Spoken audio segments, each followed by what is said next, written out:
Assalamualaikum teman-teman, selamat berjumpa lagi dengan saya Abdurrahman.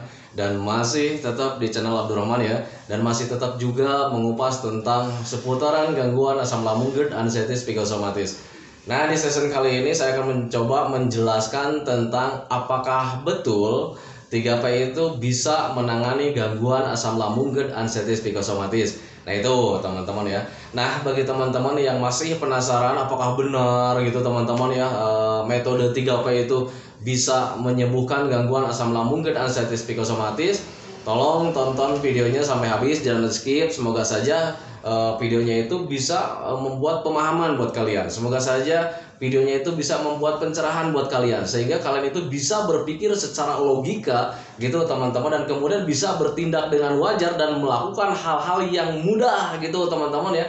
Karena untuk semua gangguan asam lambung, GERD, anestesitis, psikosomatis, semua sensasinya adalah sensasi rumahan dan bisa kita jelaskan secara medisnya juga, dan kita bisa tangani secara mudah juga. Nah itu teman-teman ya. Nah makanya bagi teman-teman yang penasaran dengan apa itu metode 3P, kemudian apakah betul bisa menangani gangguan asam lambung, GERD, anestesitis, psikosomatis ini, tonton videonya sampai habis. Nah itu teman-teman ya. Dan kemudian bagi teman-teman yang baru bergabung, kalau seandainya kalian mau bertanya tentang seputaran gangguan asam lambung, GERD, anestesitis, psikosomatis, alangkah baiknya kalian tonton dulu video-video saya yang sebelumnya. Karena untuk seputaran gangguan asam lambung, GERD, anestesitis, psikosomatis, semuanya sudah saya share gitu teman-teman. Jadi kadang untuk membuat video itu saya suka bingung sendiri ya, judulnya itu apa lagi gitu teman-teman ya. Karena semuanya sudah saya share gitu teman-teman ya.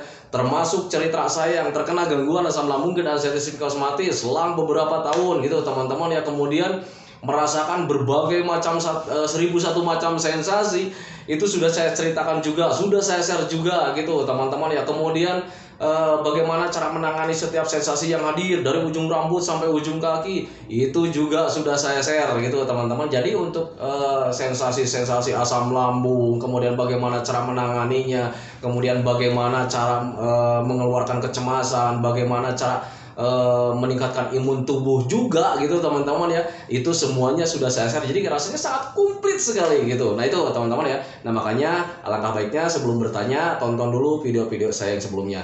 Nah itu teman-teman ya.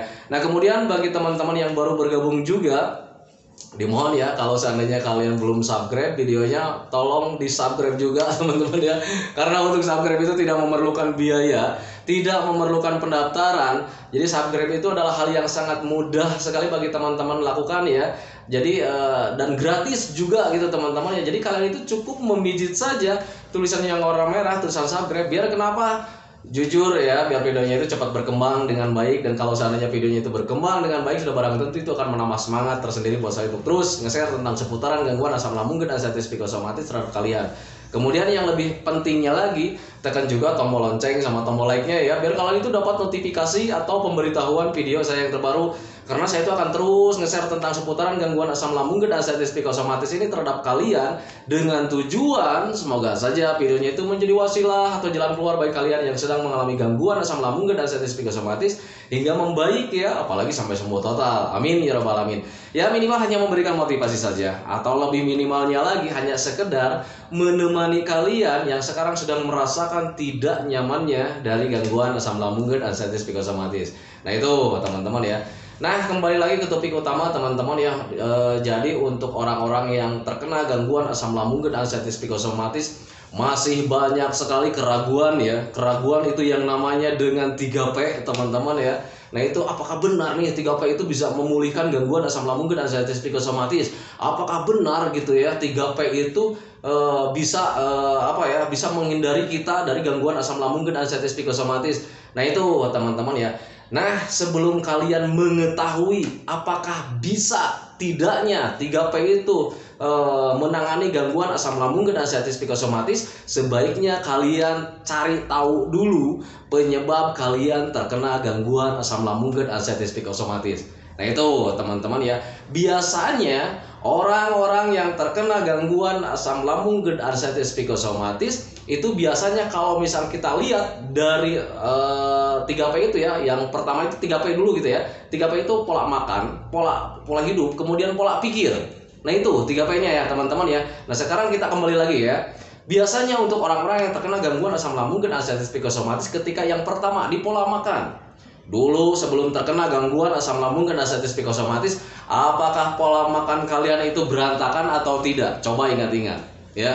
Nah itu teman-teman ya, kalau seandainya makannya berantakan, ya itu ya, pasti kalian itu akan terkena gangguan pencernaan. Gitu teman-teman ya. Dari mulai jam makannya berantakan, kadang pagi-pagi sarapan, kadang tidak. Gitu ya teman-teman ya. Kadang pagi-pagi itu langsung berangkat kerja gitu teman-teman ya, dan akhirnya nemu makan itu di sore hari, atau ada juga yang nemu makan itu di malam hari. Nah itu teman-teman ya. Dan kemudian lebih celakanya lagi, ketika kalian telat makan, nah ketika di awal-awal makan, karena kalian doyan sambal, sambalnya dihajar juga. Gitu teman-teman ya. Jadi untuk orang-orang yang terkena gangguan asam lambung dan anxiety psikosomatis, di awal-awal sebelum terkena gangguan asam lambung dan anxiety psikosomatis, itu biasanya makannya berantakan, kemudian jenis makannya juga sering dihajar teman-teman ya. Apapun itu jenis makanan, yang namanya doyan, kita nggak memikirkan tentang kesehatan, kita nggak memikirkan tentang gangguan ini gitu teman-teman, karena dulu belum terkena ya. Jadi yang namanya sambal dihajar juga gitu teman-teman, dan kadang berlebihan juga gitu teman-teman ya. Kemudian yang berlemak juga dihajar juga gitu teman-teman ya, karena nikmat mungkin ya. Nah itu teman-teman ya. Kemudian sering makan santan juga gitu teman-teman ya, karena gurih gitu kan ya. Nah itu teman-teman. Jadi dulu sebelum terkena gangguan asam lambung, kalian itu lebih dominannya itu mengandalkan hobi teman-teman ya. Jenis makanan tidak pernah kita lihat, yang penting hobi, nyaman, enak di mulut, nikmat, hajar saja. Nah itu teman-teman ya, itu dari pola makan gitu teman-teman ya. Sudah pasti kalau seandainya makannya seperti itu, pencernaan kalian pasti akan terganggu. Awal akhir pasti terganggu, dan awal akhirnya itu, nah sekarang kalian sedang terkena gangguan asam lambung. Nah itu teman-teman ya, itu dari jenis dari pola makan saja. Nah sekarang yang keduanya, pola hidup teman-teman ya. Nah pola hidup itu gimana sih? Nah, apakah kalian mempunyai pola hidup yang sehat teman-teman ya? Sebelum terkena gangguan asam lambung dan anxiety psikosomatis, saya bertanya sama teman-teman, apakah pola hidup kalian itu sudah pola hidup sehat? Ya, kan tidak juga gitu teman-teman ya. Biasanya ya dulu sebelum terkena gangguan asam lambung dan anxiety psikosomatis, sering begadang, kumpul sama teman-teman gitu ya, kadang lupa waktu. Nah itu teman-teman ya. Kemudian sering bekerja di tengah malam gitu ya teman-teman ya, tidak terbatas gitu ya. Pagi-paginya bekerja, siangnya bekerja, sorenya bekerja, karena pekerjaannya belum beres dihajar juga lewat malam. Nah itu teman-teman ya. Nah sudah pasti kalian itu, kemampuan tubuh kalian itu terbatas teman-teman ya. Nah itu dari pola hidup. Kemudian kalian itu jarang olahraga juga gitu teman-teman ya. Karena ketika kita nyaman dulu sebelum terkena gangguan asam lambung dan anxiety psikosomatis, hidup kita itu setiap harinya itu selalu nyaman, misalkan seperti itu ya. Nah kalau misalkan selalu nyaman, ada rasa cuek di situ ya. Nah kita tidak memikirkan tentang pentingnya olahraga waktu itu ya. Jadi ketika sehat ya, sering begadang gitu teman-teman, olahraganya jarang, padahal olahraga itu penting teman-teman ya. Cuman jalan-jalan saja itu sudah penting teman-teman ya. Nah tetapi kalau misalnya kalian bilang, Pak, tapi kan saya itu sedang beraktivitas ya, sedang melakukan pekerjaan-pekerjaan, dan itu merupakan olahraga juga. Berbeda teman-teman ya. Untuk kalian misalkan yang bekerja, contoh saja, itu kalian bekerja misalkan yang berat-berat, misalkan pikul pasir mungkin gitu teman-teman, yang ngangkat-ngangkat berat mungkin dalam pekerjaan itu. Nah itu tidak bisa dikatakan atau tidak bisa dikategorikan untuk olahraga teman-teman. Kenapa seperti itu? Karena di situ ada pemikiran-pemikiran beban teman-teman ya. Nah itu jadi berbeda ya. Yang olahraga sama bekerja keras itu tidak bisa dikategorikan dengan olahraga teman-teman ya. Yang bisa dikategorikan olahraga itu ketika kalian bergerak, kemudian mengeluarkan keringat, dan tidak ada beban pikiran di situ. Nah itu teman-teman ya. Contoh olahraga yang ringan-ringan saja, itu kayak macam jalan-jalan ketika kalian keluar keringat. Nah itu yang dikatakan olahraga. Kenapa? Karena ketika olahraga jalan-jalan menyenangkan, di situ tidak ada beban pikiran, tidak ada yang membebankan ya, tidak ada yang membebankan pikiran kalian teman-teman ya.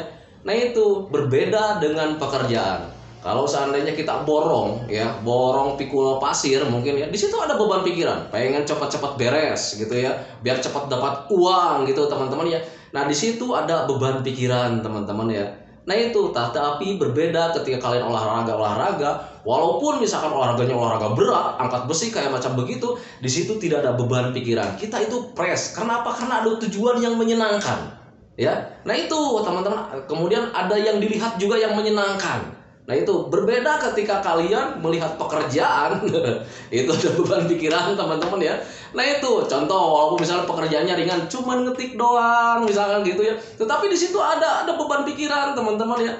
Takutnya kita hasil kerja kita itu nggak terpakai mungkin sama majikan. Nah itu teman-teman ya, itu di situ ada beban pikiran. Jadi perbedaannya ketika kalian melakukan gerakan-gerakan yang berat atau gerakan-gerakan ringan juga gitu teman-teman ya, di situ ada beban pikiran kalau seandainya di pekerjaan gitu teman-teman. Tetapi berbeda ketika kalian olahraga gitu teman-teman, olahraganya yang menyenangkan gitu teman-teman ya, kemudian olahraganya angkat besi gitu teman-teman ya, itu di situ tidak ada beban pikiran teman-teman ya. Nah makanya kalian harus bisa harus bisa memisahkan mana gerakan yang benar-benar olahraga atau misalkan gerakan yang benar-benar bukan olahraga. Nah itu teman-teman ya, makanya ini saya bahas itu karena sering sekali sih ya orang-orang yang datang ke sini, Pak saya tuh olahraganya setiap hari loh gitu ya.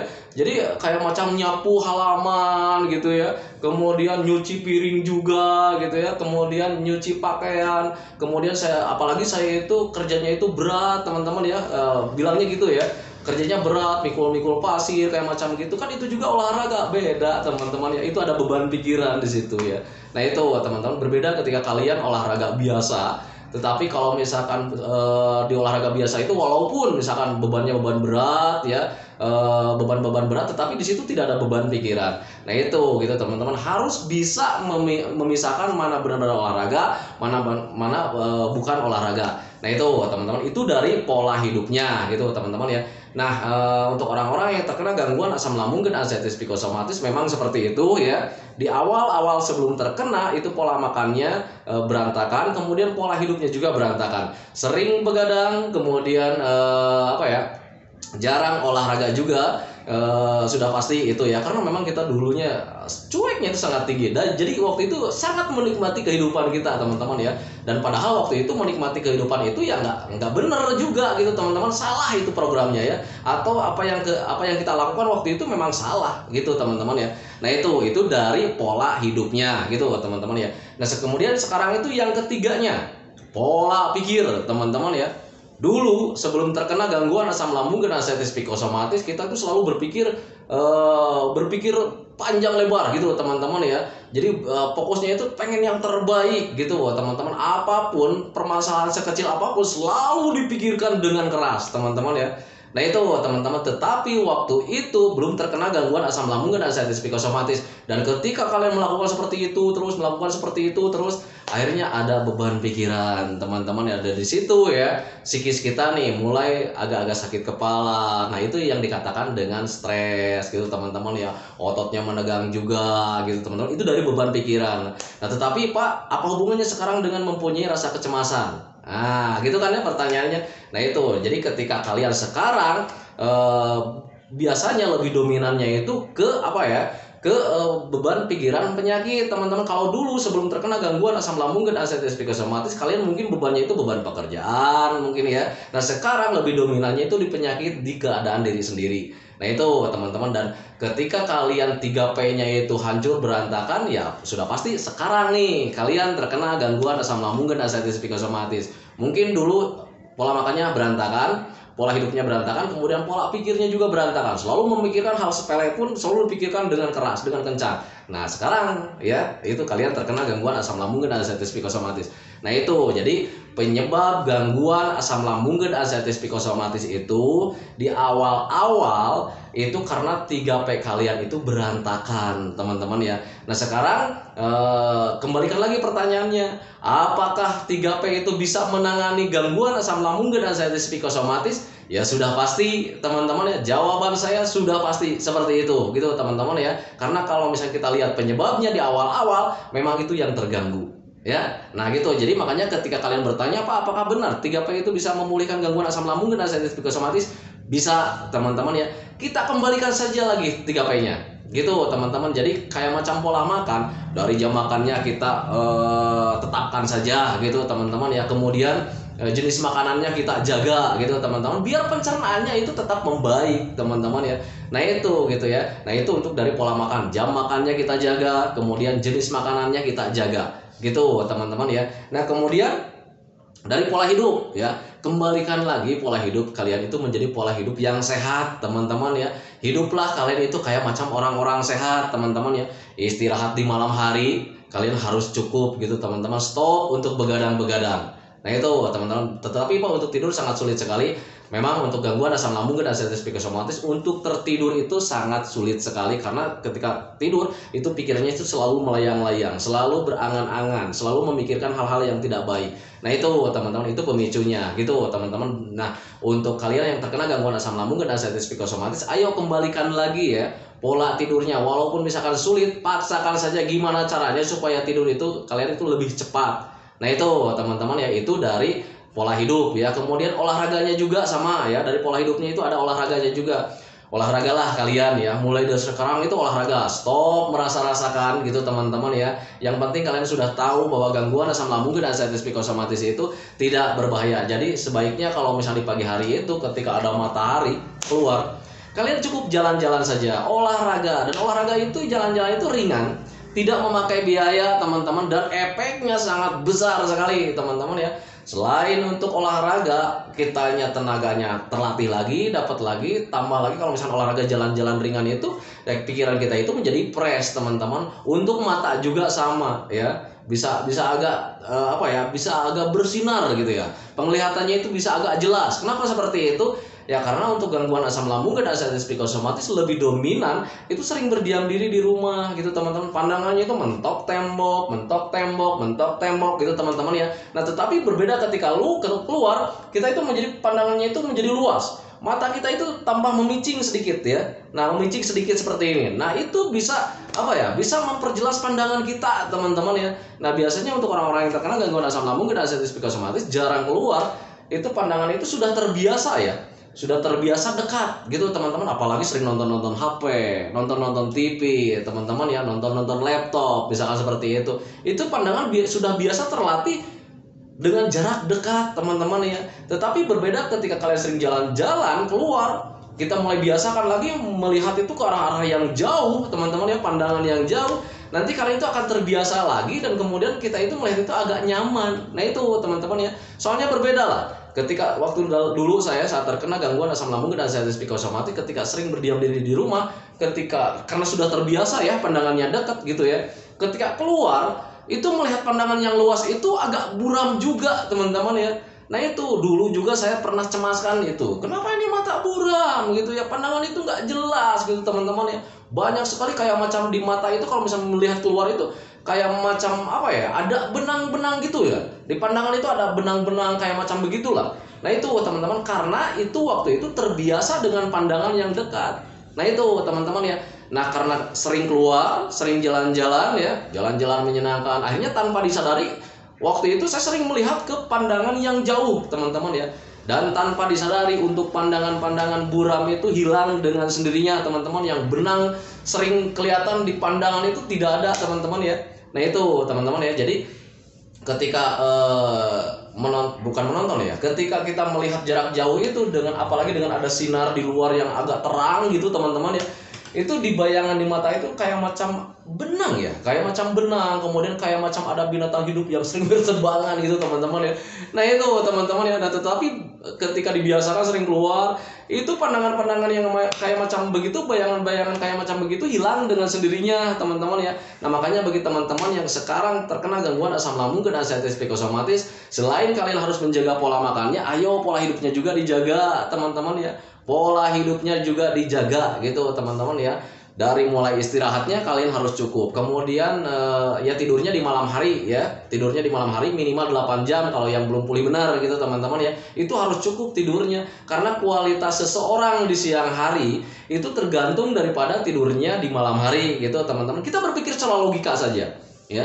dulu saat belum terkena gangguan asam lambung dan anxieties psikosomatis, sebelum terkena gangguan aslam, ketika kita masih benar-benar sehat, coba ingat-ingat, kalau seandainya kurang tidur di malam hari, itu pagi harinya kita itu nggak nyaman teman-teman ya, kurang gairah, kurang semangat gitu ya. Nah itu di perasaan. Nah kemudian untuk di medisnya, kita kadang keringatnya juga keringat nggak nyaman gitu teman-teman ya. Kalau misalnya kita bergerak olahraga karena malamnya kurang tidur, itu keluar keringat sih keluar teman-teman, tetapi keringatnya itu kurang nyaman ya, agak-agak licin nggak jelas gitu teman-teman ya. Nah itu makanya pahami saja ke sana. Jadi ketika untuk seseorang, kualitas hidup seseorang itu tergantung daripada istirahatnya di malam hari. Itu sepengalaman saya teman-teman. Nah makanya kembalikan lagi ya pola hidup sehat kalian. Nah itu teman-teman ya, itu yang kedua ya, pola hidup sehat. Nah sekarang pola pikir. Nah pola pikir ya, pola pikir itu sangat dominan sekali untuk orang-orang yang terkena gangguan asam lambung dan anxieties psikosomatis, selalu mengarah-ngarah ke hal-hal yang negatif teman-teman. Jadi pikiran kalian itu tidak lurus gitu teman-teman ya, tidak berpikir wajar teman-teman ya. Nah tetapi bagi saya pribadi gitu teman-teman, itu merupakan hal yang sangat wajar teman-teman, karena itulah ya kewaspadaan kita teman-teman. Jadi kita itu sekarang itu sedang waspada teman-teman ya. Jadi apapun sensasi yang dirasakan sedikit saja, itu berpikirnya itu kemana-mana ya. Duh ini takutnya apa ini ya, takutnya penyakit berbahaya gitu ya. Nah itu teman-teman, itu pemikiran yang salah. Seharusnya kalian harus berpikir wajar teman-teman ya. Nah kalian itu kalau misalkan pengen mempunyai pikiran yang wajar itu kayak macam gimana sih sebetulnya ya, pahami saja dulu gangguan asam lambung ya. Kalau kalian tahu gangguan asam lambung GERD anxieties psikosomatis, nanti kalian pikiran yang nyerong-nyerong itu akan lurus dengan sendirinya. Nah itu teman-teman ya, biasanya nih contoh kecil ya, untuk orang-orang yang terkena gangguan asam lambung GERD anxieties psikosomatis, lebih dominan itu yang di agak lama itu di kelayangan ya, di kelayangan, di pusing gitu teman-teman, itu yang lebih dominan gitu teman-teman ya. Nah kalau seandainya kalian paham ya, oh ini ternyata pusing itu karena wajar saja keseimbangan tubuh kita sedang terganggu, karena memang pencernaannya belum membaik. Jadi apapun yang kita konsumsi, gizinya ya tidak terserap dengan sempurna, akhirnya keseimbangan tubuh terganggu, akhirnya kelayangan. Kalau seandainya kalian bisa berpikir seperti itu, karena memang harusnya kalian berpikir seperti itu, karena penjelasan untuk kelayangan itu karena itu gitu teman-teman ya, kalian tidak akan cemas teman-teman ya. Nah itu teman-teman ya. Kemudian tetapi saya ini pencernaan sudah membaik nih, berpikir secara logika lagi. Kalau seandainya kelayangan, kalau misalnya kalian memahami ternyata kelayangan itu bisa karena kalian terlalu banyak pikiran, terlalu ada cemas gitu teman-teman ya, ya wajar teman-teman ya. Kenapa seperti itu? Karena banyak pikiran, kemudian ada rasa cemas, itu bisa menguras energi kita dalam tubuh kita, itu terkuras dengan cepat teman-teman ya. Akhirnya keseimbangan tubuh juga terganggu teman-teman ya. Jadi ketika kalian berpikir seperti itu, oh ini, jadi kalian itu tidak cemas teman-teman, pemikiran kalian akan lurus teman-teman. Dan ketika sudah kalian tahu seperti itu, kalian bisa menanganinya dengan mudah. Oh ini ternyata dari banyak pikiran, ada kecemasan juga gitu teman-teman. Ya sudah, stop berpikir yang aneh-anehnya. Ya stop berpikir tentang hal-hal yang berbahaya.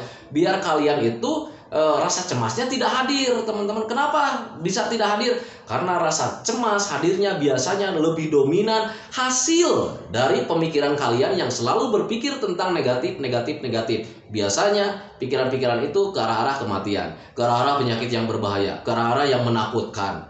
Nah itu teman-teman ya. Nah makanya pahami saja ke sana. Nah makanya di channel saya itu saya selalu bilang, ketika kalian ingin menangani gangguan asam lambung dan anxieties psikosomatis, ayo pahami dulu tentang gangguan asam lambung GERD anxieties psikosomatis gitu teman-teman, biar kalian itu bisa menanganinya dengan mudah teman-teman ya. Karena kenapa saya katakan mudah? Karena semuanya juga itu hasilnya hasil gangguan rumahan teman-teman ya. Kayak macam di sensasi asam lambung ya, sensasi asam lambung hasilnya, sensasinya apa yang kalian rasakan itu sebetulnya gangguan rumahan ya, hasil dari rumahan gitu teman-teman. contoh dibegah, itu bukan penyakit berat teman-teman ya. Itu karena kalian gasnya sedang berlebih saja di lambung kalian teman-teman ya. Nah sekarang berpikir logikanya seperti itu. Ada gas ya bisa membuat kembung gitu teman-teman ya. Nah sekarang kita bertindak wajarnya gimana? Ya keluarkan saja gasnya. Dengan cara apa? Yang sederhana gimana pun caranya supaya gas kalian itu keluar. Nah biasanya dibantunya itu dengan minum air hangat pelan-pelan. Nanti sendawa keluar, kentut sekeluar gasnya. Nah itu teman-teman ya. Nah tetapi Pak, itu akan sering terjadi ya. Kembung saya itu sering terjadi. Nah patut kalian terima, patut kalian pahami bahwa sebelum asam lambung kalian menjadi normal, itu kembungnya akan terus hadir. Kalau belum normal terus gitu teman-teman ya. Sekarang membaik karena besoknya mungkin asam lambungnya nggak normal lagi gitu teman-teman ya. Ya itu pasti akan ada kembung lagi. Teman-teman tangani lagi dengan minum air hangat. Tetapi Pak besoknya itu jadi lagi gitu kan ya. Wajar. Asam lambung kalian itu belum normal teman-teman, karena kalau misalnya asam lambung tidak normal ya bisa menghasilkan banyak gasnya. Nah gitu teman-teman, jadi berpikir wajar saja, berpikir secara logika saja, itu untuk asam lambungnya gitu teman-teman ya. Nah kemudian untuk di perasaan, kalian juga harus bisa menerima ya bahwa perasaan kalian itu sekarang sedang terganggu teman-teman ya. Yang namanya perasaan itu pasti terganggu. Contoh kecil lah, apa yang kalian tidak nyaman di perasaan, apa yang kalian takutkan gitu teman-teman, walaupun misalkan ketakutan itu hal-hal yang sepele, nah itu berarti kalian harus bisa menerima bahwa kalian itu sekarang sedang terganggu perasaannya. Nah gitu teman-teman ya, perasaan obatnya dengan perasaan lagi gitu ya. Rasa takut obatnya harus dengan rasa berani. Dan bagaimana sih supaya kita itu mempunyai rasa berani hadapi setiap ketakutan kalian gitu teman-teman ya.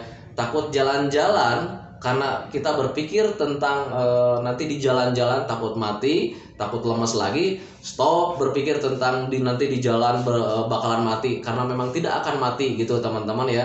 Lakukan saja gitu, biasakan saja jalan-jalan gitu teman-teman. Nanti kalian itu bisa terbiasa teman-teman, dan kalau seandainya terbiasa ya kalian akan bisa gitu teman-teman, dan yang namanya pemikiran tentang negatif itu akan hilang dengan sendirinya. Nah itu teman-teman ya, ini durasinya udah 26 nih. Saya tuh mau mencoba untuk durasinya itu nggak panjang gitu teman-teman, tetapi nggak bisa ya karena memang penjelasannya itu sangat terus ya, mendetail gitu teman-teman ya. Nah itu teman-teman ya. Jadi saya hentikan dulu teman-teman ya. Nah itu jadi untuk 3P itu saya katakan sekali lagi, banyak sekali contohnya termasuk saya sendiri. Saya terkena gangguan asam lambung dan arteritis psikosomatis. Saya tidak memakai obat, saya tidak memakai herbal, tetapi saya fix hanya menggunakan metode saja, dan metodenya itu 3P saja gitu teman-teman. Dan banyak sekali ya, itu di kolom komentar itu banyak sekali yang sekarang sudah membaik tanpa obat, tanpa herbal. Semuanya hanya butuh berpikir secara logika saja, biar kalian itu bisa, dan kalian juga harus bisa menerimanya. Nah itu teman-teman ya. Nah itu teman-teman video dari saya, semoga saja videonya itu bisa menjadi wasilah buat kalian, semoga saja videonya itu bisa menjadi pencerahan buat kalian. Kemudian sebelum saya akhiri, seperti biasa saya tetap doakan teman-teman itu cepat membaik lagi, cepat kembali lagi semuanya ya, baik dari emosinya, moodnya, semangatnya, cerianya, kebahagiaannya, pokoknya tentang yang dulu, tentang keadaan yang dulu kalian itu semoga saja cepat kembali lagi, karena saya yakin 100% bahwa keadaan yang dulu itu sangat dirindukan sekali. Nah itu teman-teman, kemudian doakan saya juga agar saya itu tetap sehat, tetap kuat, tetap ceria, agar masih bisa tetap menemani kalian. Nah itu teman-teman ya, nantikan videonya teman-teman ya. Assalamualaikum warahmatullahi wabarakatuh.